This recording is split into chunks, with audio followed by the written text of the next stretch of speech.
Assalamualaikum warahmatullahi wabarakatuh. Baiklah teman-teman, jumpa lagi dengan saya Novan Prasetyo.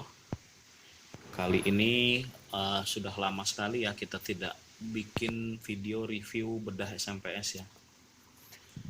Kebetulan sekali saya sudah dapat SMPS X charger baterai lampu emergensi ya. Charger baterai lampu emergensi. Jadi SMPS-nya itu unik ya teman-teman ya. Unik karena dia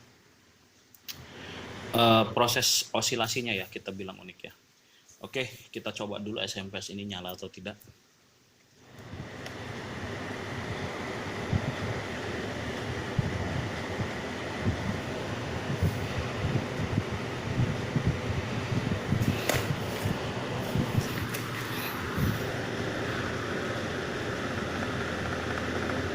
Sepertinya nyala ya teman-teman ya.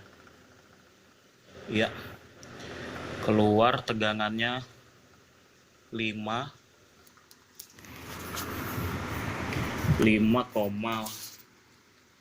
volt ya sepertinya ya. Ya, keluar ya teman-teman. 5,5 volt. Oke, berarti SMPS-nya nyala. Nanti bisa kita gunakan untuk apa? Untuk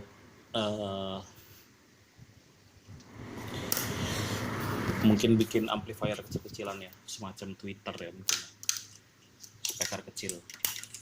Karena mungkin dayanya ini kecil ya. Kalau dia untuk charging baterai pada lampu emergensi, kemungkinan juga ya hanya sekitar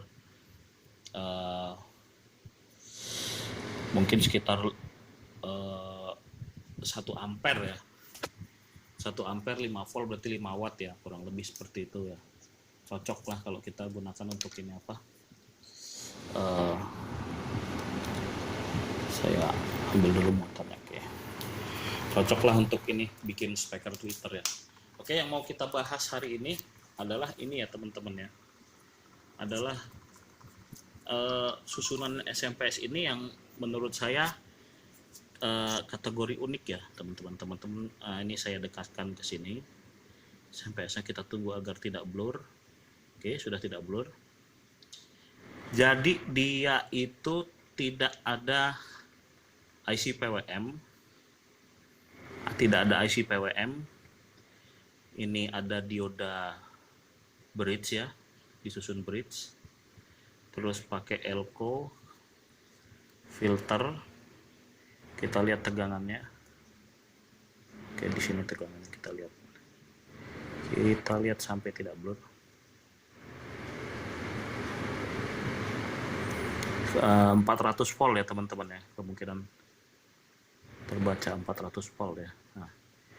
Nah itu terlihat ya 400 volt.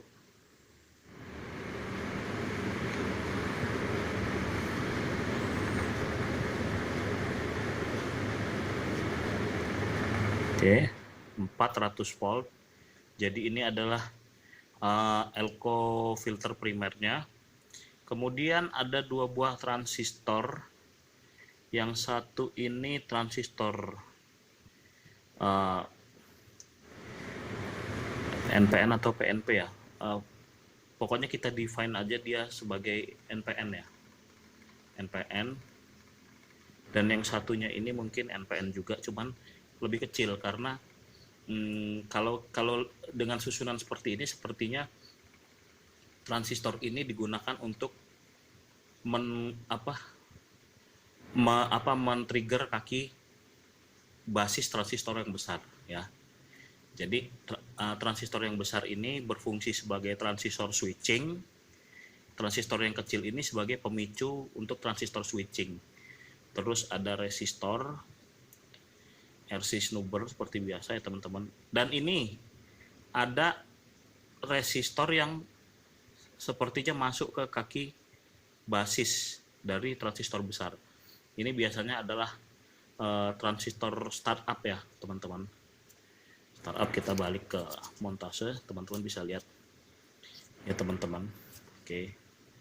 Nah, ini kaki transistor yang kecil masuk ke kaki transistor yang besar. Ini kemungkinan ini adalah basisnya ya teman-teman. Jadi kalau kita seperti ini ya teman-teman ya, saya cari penunjuk dulu. Teman-teman lihat di sini ya, ini kaki transistor kecil masuk ke kaki transistor besar. Jadi kemungkinan ini adalah emitor transistor kecil masuk ke kaki basis ya teman-teman ya. Kenapa ini kita simpulkan basis? Karena di sini ini adalah emitor ya, emitor masuk emitor masuk kolektor ya, kolektor masuk ke akhir lilitan trafo. Ini awal lilitannya terhubung ke elko positif tadi yang 400 volt, negatif dia lari ke sini masuk ke emitor trafo emitor transistor kecil. Dan transistor kecil ini kemungkinan kaki basisnya ada di tengah ya teman-teman, kaki basisnya ada di tengah karena dia terhubung dengan terhubung dengan optocoupler di sini ya, dan juga ada resistor yang terhubung dengan kaki auxiliary windings atau kaki trafo di lilitan penguat. Jadi ini primer, ini sekunder yang ini, dan auxiliary yang ini ya teman-teman.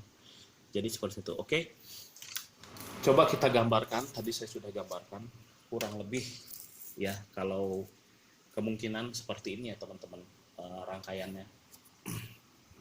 Jadi seperti yang saya bilang tadi, ada resistor yang masuk ke kaki basis ini sebagai startup. Jadi ketika ini basis mendapatkan trigger, arus mengalir ya kan, induksi di sini, kemudian di sini terbangkit tegangan yang akan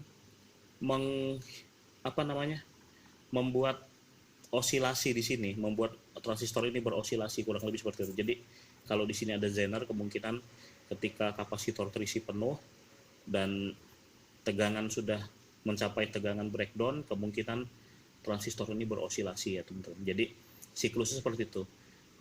Jadi startup ketika ini sudah menginduksi ini membuat ini berosilasi, ini lagi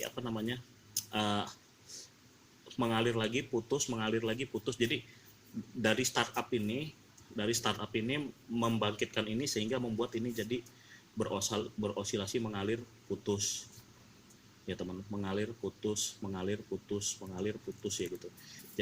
Jadi kurang lebih setelah ini seperti ada efek induksi, maka di sini timbul tegangan di kumpulan sekunder dan difilter dengan dia setengah gelombang SMPS, tapi karena frekuensinya mungkin tinggi jadi tidak masalah ya. Baru di sini difilter dengan kapasitor dan dibuat charging ke baterai. Nah, jadi kurang lebih seperti itu ya teman-teman prinsip kerjanya dari SMPS ini. Jadi SMPS ini dia berusaha untuk self oscillating ya, tidak. Jadi kalau SMPS yang memakai IC PWM kan dia memang IC PWM mengeluarkan vibrasi ya, mengeluarkan gelombang, mengeluarkan frekuensi. Jadi kalau ini frekuensinya dia dari siklus ini ya teman-teman.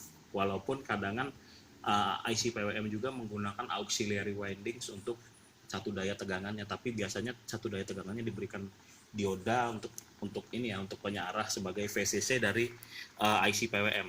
Nah, jadi tadi seperti saya bilang SMPS ini unik ya teman-teman, unik karena dia menggunakan transistor, dua buah transistor untuk osilasi, kurang lebih seperti itu, untuk osilasi menghidupkan trafo-ferrit ini ya teman-teman. Oke. Semoga video yang saya buat kali ini bermanfaat buat teman-teman semuanya ya. Lain kali akan kita buat lagi video bedah SMPS atau review SMPS. Wassalamualaikum warahmatullahi wabarakatuh.